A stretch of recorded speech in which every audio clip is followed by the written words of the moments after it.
I'm driving the growth and jobs agenda in 4 ways. Firstly, I'm reviewing and reforming legislation and regulation that is outdated or impedes the growth of the sector. Last year at the Forum on China-Africa Cooperation, protocols were signed to expand the trade in dairy and beef and wool protocols. And this is part of a concerted effort to ensure that we improve market access for South African agricultural products around the world. And that where possible, we deepen and expand existing trade agreements, but we also go on the hunt for new opportunities for South African products around the world. When our products make it to export markets, they create jobs and they help expand growth in the country. Just yesterday, I announced the reopening of the export of apples to Thailand, a sector that had been closed off to us for over 16 years. This market expansion is going to have profound implications for both growth and jobs.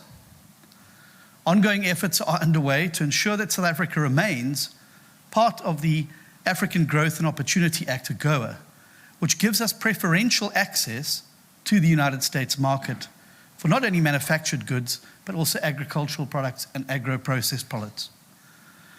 Providing much more effective support to farmers to enable them to access finance through the blended finance scheme is essential if we're going to expand the number of farmers in South Africa, and in so doing address and improve food security, but at the same time ensuring we have viable, sustainable and profitable farming operations, and that we move far more people out of the subsistence farming arena into the family and commercial farming arena, where they too can start to partake in the value chains that will secure the economic future. Another big focus is to bring private sector management into Cape Town's port, but also to focus on our rail infrastructure.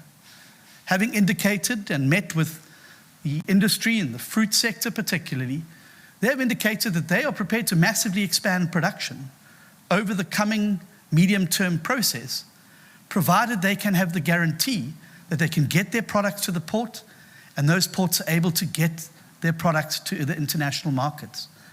Can you imagine what a quadrupling of the citrus and horticultural output would mean for jobs in the agricultural sector? And so we need a functioning port and we need a functioning rail system to ensure that we can move the products around the country as quickly, efficiently, and effectively as possible. On public works, our Public Works Minister, Dean McPherson, is turning South Africa into a construction site.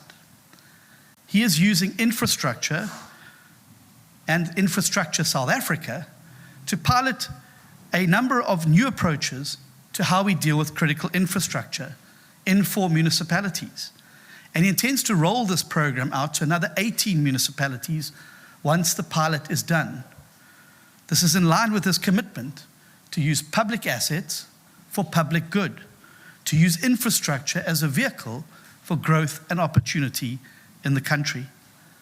He's fast-tracking 82 strategic integration projects with 437 billion rand, with a focus on transport, water, energy, and housing. He's also attracted hundreds of millions of rands in private sector interest to redevelop dilapidated government-owned buildings and properties, and intends to expand the program after the first round of 27 have been completed. This again is a move to ensure that public assets are used for public good. For far too long, government projects have failed to meet deadlines or have run severely over budget due to corruption and the involvement of the construction mafia.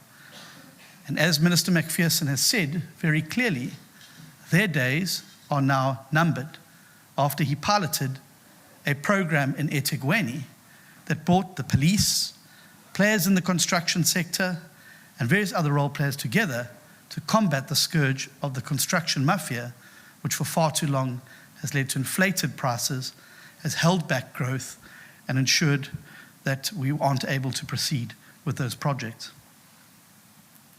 At the Department of Home Affairs, Dr. Leon Schreiber has rewritten South Africa's visa regime to enable a massive inflow of the skills that we need in South Africa to unlock the job creation benefits that inevitably follow when that happens.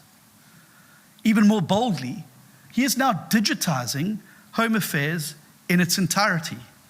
South Africans can now look forward to doorstep delivery of passports and smart IDs, a Home Affairs presence in hundreds and thousands of more bank branches across South Africa, a modern electronic travel authorization system to enable secure online digital application, adjudication, and communication of all visa outcomes, and a secure digital system to eliminate identity fraud, drive financial inclusion, eliminate waste and duplication in government services, and revolutionize the way citizens interact with government. He's putting the home back into Home Affairs. The economic knock-on effects of a properly run Department of Home Affairs will give people a faster, easier route into the economy and will finally put an end to the ridiculous requirements that it takes for us to bring in skilled workers to come into South Africa and share their expertise and assist us with the process of growing our economy and creating jobs. The border management's use of drone technology has seen a 215% increase in the arrests of people illegally entering South Africa over the past festive season, which shows the success of digital technologies. Through the Department of Communications and Digital Technologies, Solly Malatsi is driving an ambitious plan to get cheap smartphones with fast internet connections into the hands of millions of poor South Africans. By 2029, he wants the majority of South Africans to be connected. That's up from just 14.5% at the last count in 2023. Now, this is important because World Bank data shows very clearly that on average, every 10% increase in broadband penetration results in a concomitant 1.21% increase in GDP. We need that economic growth. The growth agenda has to be a priority, and these are some of the ways to get there.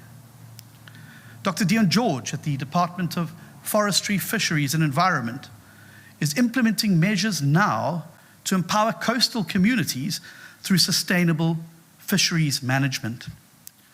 The department is advancing policies to ensure that we are able to support small-scale fishers and improve the regulation of aquaculture and commercial fishing industries.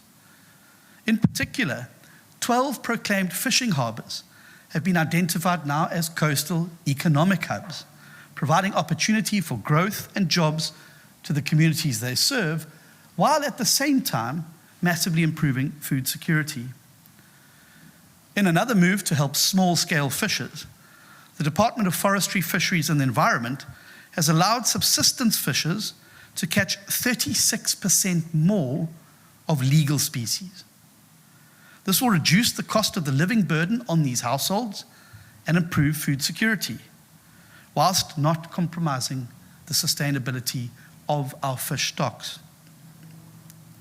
The department is developing innovative financing mechanisms to attract both private and public investment in ecotourism, conservation, and environmental infrastructure.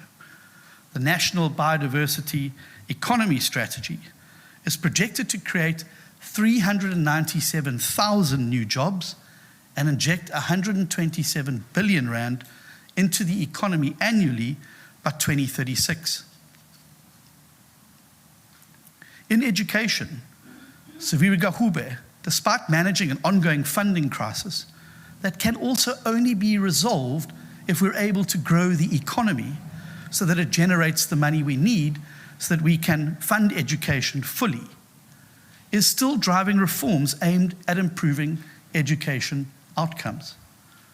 A strategic reorientation of the education system towards early learning, which is the most important phase in a child's education. She's launched the Social Compact for Early Childhood Development, aiming for universal access to quality early childhood development for every single child in the country. This effort has already yielded over 600 million rand to establish an outcomes fund. This fund will provide ECD development services to around 100,000 children and improve care quality in 1,500 early childhood development programs over the next 3 years. Minister Gwagube has operationalized the National Education and Training Council of Experts, and this body will continue to advise her on the best way to drive time on task and better education outcomes, making sure that teachers are in class, on time, doing their jobs, educating the leaders of the future. She's also launched an online tool which allows the education sector to track and identify pit latrines so that they can be eradicated wherever they are. She's also, as you know, producing norms, standards, and regulations in conjunction with civil society bodies and role players in the education space to make it impossible to undermine language rights in schools and to make sure that mother tongue instruction is given the expression that is contained in the Constitution. DA at Work, rescuing South Africa.